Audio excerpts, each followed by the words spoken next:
नमस्कार। आपका अखबार के YouTube चैनल पर आपका स्वागत है। मैं हूं प्रदीप सिंह। डॉक्टर राम मनोहर लोहिया समाजवादी चिंतक, लेखक, राजनेता, अद्भुत किस्म के पार्लियामेंटेरियन और सामाजिक न्याय और सामाजिक शक्तियों को जगाने के लिए उन्होंने जितना किया किसी एक नेता ने उनके समय में शायद नहीं किया। उनके बहुत से शिष्य हैं, आज भी राजनीति में सक्रिय हैं, लेकिन डॉक्टर लोहिया ने एक सपना देखा था और उसके आधार पर एक नारा दिया था। संसोपा ने बांधी गांठ, पिछड़े पावे 100 में 60। संसोपा यानी उनकी पार्टी थी संयुक्त सोशलिस्ट पार्टी, उसका शॉर्ट फॉर्म कि संसोपा ने बांधी गांठ, पिछड़े पावे 100 में 60। और उनके पिछड़े की जो परिभाषा थी उसमें पिछड़ा वर्ग के ही लोग नहीं आते थे, पिछड़ा वर्ग की जातियां तो आती ही थी, उसके अलावा दलित, आदिवासी और महिला भी आती थी। तो इन सब को उनका मानना था कि 100 में 60% हिस्सा इनको मिलना चाहिए। जो सत्ता में हो, राजनीतिक प्रतिनिधित्व में हो, दूसरी जगहों पर हो। वो नारा तो उन्होंने दिया, लेकिन अपने जीवन में उसको वो लागू नहीं कर पाया। उनके कई शिष्य उसके बाद मुख्यमंत्री बने, लेकिन वो भी इसे लागू नहीं कर पाए। डॉक्टर लोहिया के उस सपने, उस नारे को साकार किया है प्रधानमंत्री नरेंद्र मोदी ने। कल यानी बुधवार को जो कैबिनेट विस्तार हुआ है उसमें 78 में 47 और महिलाओं को जोड़ दें तो ये संख्या 50 के ऊपर जाती है।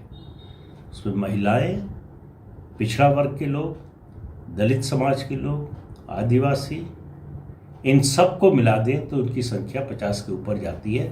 27 पिछड़ा वर्ग से हैं, 12 दलित हैं, 8 आदिवासी हैं। इस तरह के मंत्रिमंडल के गठन की कल्पना भी किसी और ने की होगी केंद्रीय स्तर पर, मुझे नहीं लगता। कोशिश भी नहीं की। कर पाए नहीं कर पाए वो अलग बात होती है, लेकिन करने की कोशिश आप करें, ये भी नहीं हुआ। देखिए, मंडल कमीशन, बहुत से लोगों ने पूछा है मंडल कमीशन के बारे में, फिर कभी विस्तार से उसकी बात करूंगा। मंडल कमीशन बना था पिछड़े वर्ग के लोगों की पहचान और उसके आधार पर उनको शिक्षा और नौकरियों में आरक्षण देने के लिए। उसकी रिपोर्ट लागू हुई, बन तो गई थी 1983 में, लेकिन लागू हुई 1992 में। मंडल का आंदोलन हुआ, वीपी सिंह ने उसे लागू करने की कोशिश की, घोषणा की जब, उसके बाद मंडल कमीशन के आधार पर पिछड़ी जातियों की राजनीति करने वाले जो साइकिल से उठकर जेट तक पहुंच गए, जेट यानी चार्टर्ड प्लेन पर चलने लगे, उन्होंने भी ये काम नहीं किया, बल्कि उसका उल्टा किया उन्होंने। आप उत्तर प्रदेश में मुलायम सिंह यादव की बात कर ले, बिहार में लालू प्रसाद यादव की बात कर ले, और थोड़े हद तक जो है नीतीश कुमार की भी बात करें, हालांकि उन्होंने प्रयास किया है, इसमें कोई दो राय नहीं है, लेकिन उनका कुल प्रयास जो है अति पिछड़ी जातियों को समेटने, जोड़ने तक सीमित रहा, और कुछ महादलित जातियों को। जो काम उनके शिष्य नहीं कर पाए डॉक्टर लोहिया के, वो नरेंद्र मोदी ने किया। सामाजिक न्याय को साकार किया केंद्रीय मंत्रिमंडल के स्तर पर, जहां करना सबसे मुश्किल काम होता है।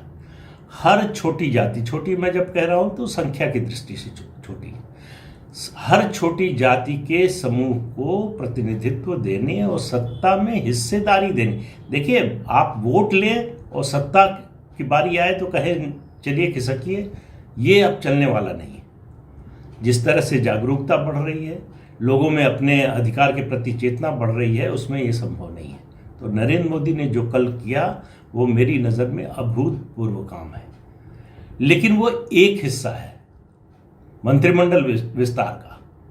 हम 21वीं सदी में हैं, हम सबसे युवा देश हैं दुनिया में, हमारी 2/3 आबादी युवाओं की है। ऐसे देश में मंत्रिमंडल की औसत आयु 58 साल, राजनीति में 58-60 साल, 50-55 तक तो युवा ही माने जाते हैं। एवरेज अगर उम्र जो है 58 साल हो, ये तो किसी मंत्रिमंडल में आज तक हुआ नहीं, इस समय हुआ है।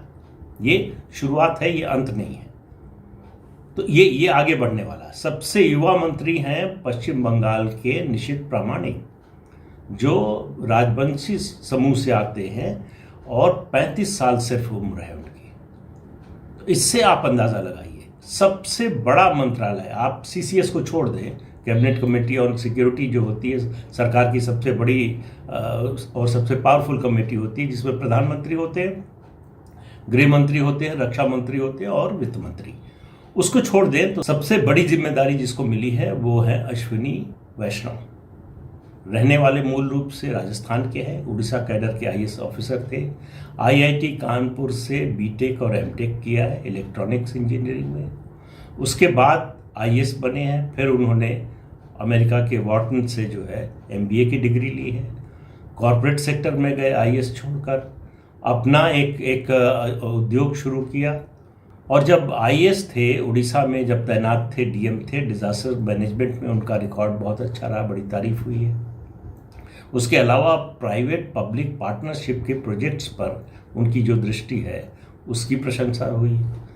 इन सब को देखते हुए देखिए उनको सबसे बड़े इंफ्रास्ट्रक्चर के प्रोजेक्ट की या कहें विभाग की जिम्मेदारी दी गई है, रेलवे, इंफॉर्मेशन एंड टेक्नोलॉजी और कम्युनिकेशन।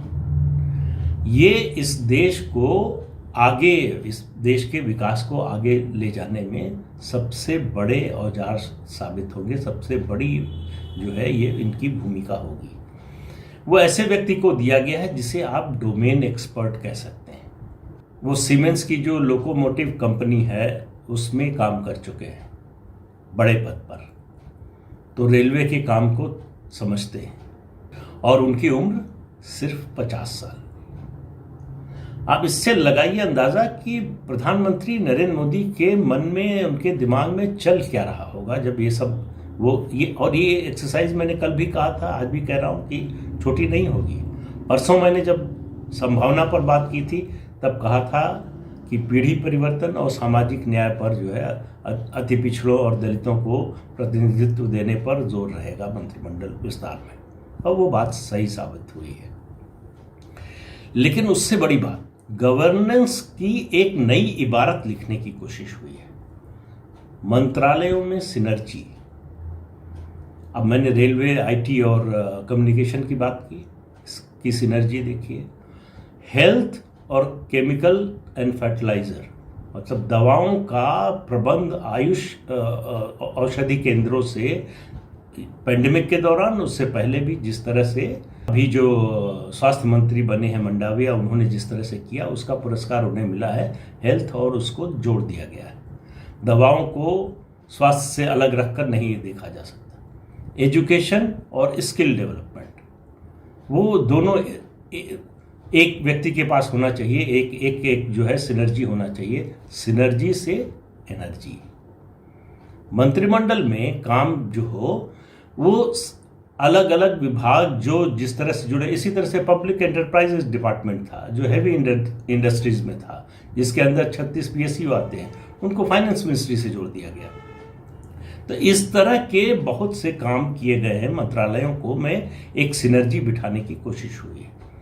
दूसरा, 24 प्रोफेशनल्स, जिसमें आईआईटीएन है, जिसमें इंजीनियर हैं, जिसमें डॉक्टर हैं, वकील हैं, पीएचडी किए हुए लोग हैं, ऐसे लोगों को जगह मिली है केंद्रीय मंत्रिमंडल में। इस तरह से कौन सोचता था इससे पहले मंत्रिमंडल के गठन में कि फला हमारा जानने वाला है, वो हमारा लॉयलिस्ट है, वो उस प्रदेश से इतने ले लो, ये अपना आदमी है, इसको बना दो।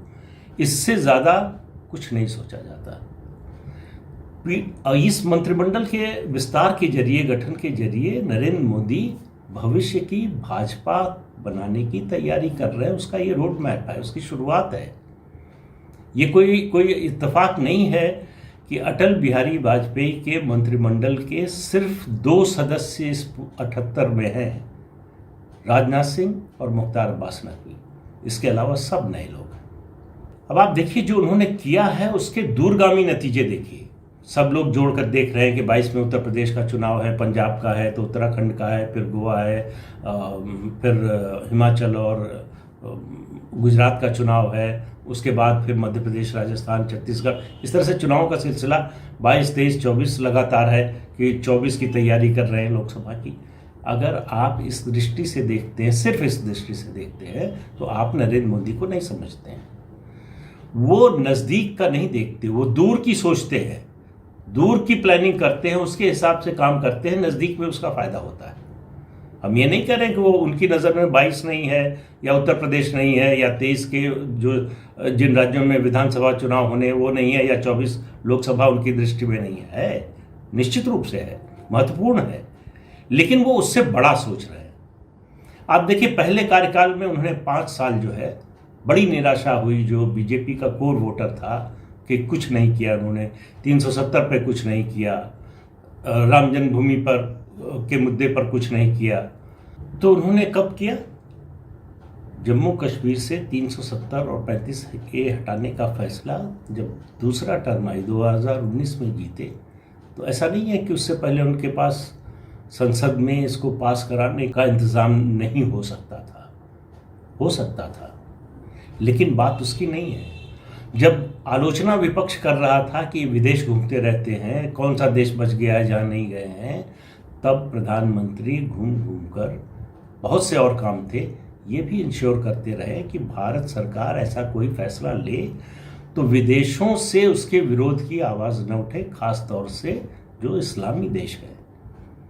अब आप देखिए, CA हो गया, NRC होगा ही, 370-35 से चला गया, राम जन्मभूमि पर मंदिर बनना शुरू हो गया है भगवान राम का। 2-3 जो यूजुअल सस्पेक्ट्स हैं उनको छोड़ दीजिए, पाकिस्तान, टर्की और ऐसे, किसी मुस्लिम देश से इसके विरोध में आवाज़ नहीं उठी। ये ऐसे ही नहीं हो गया, ये उस 5 साल का काम का असर था, जो लोगों की समझ में नहीं आ रहा था क्यों जा रहे हैं, क्या कर रहे हैं। जिस तरह से उन्होंने खाड़ी के देशों से मित्रता बढ़ाने की कोशिश की, जिस तरह से वहाँ दौरे किए, जो MOU साइन किए जिस तरह के, तो वो उस समय लोगों की समझ में नहीं आ रहा था, लेकिन उनके दिमाग में था कि क्या करना है आगे, तो वो आगे का सोच के करते हैं। आज जो किया है, 2 बातें कह रहा हूँ, तत्काल की दृष्टि से देखिए और आगे की दृष्टि से। उत्तर प्रदेश में चुनाव होने वाला है 7-8 महीने बाद। इस मंत्रिमंडल विस्तार से फिर मैं कह रहा हूँ, शायद पहले कहा होगा, कि नरेंद्र मोदी ने समाजवादी पार्टी और बहुजन समाज पार्टी दोनों के सामने राजनीतिक अस्तित्व का संकट खड़ा कर दिया है।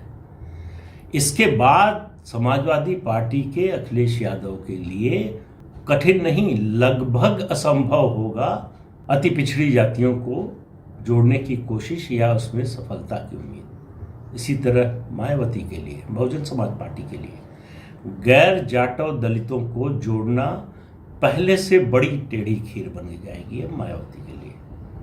दोनों के लिए अब राजनीतिक अस्तित्व का संकट होगा, लेकिन केवल उत्तर प्रदेश नहीं देख रहे हैं नरेंद्र मोदी, वो भविष्य की राजनीति देख रहे हैं। भविष्य की राजनीति क्या देख रहे हैं? आप 2014 से पहले की बीजेपी को देखिए।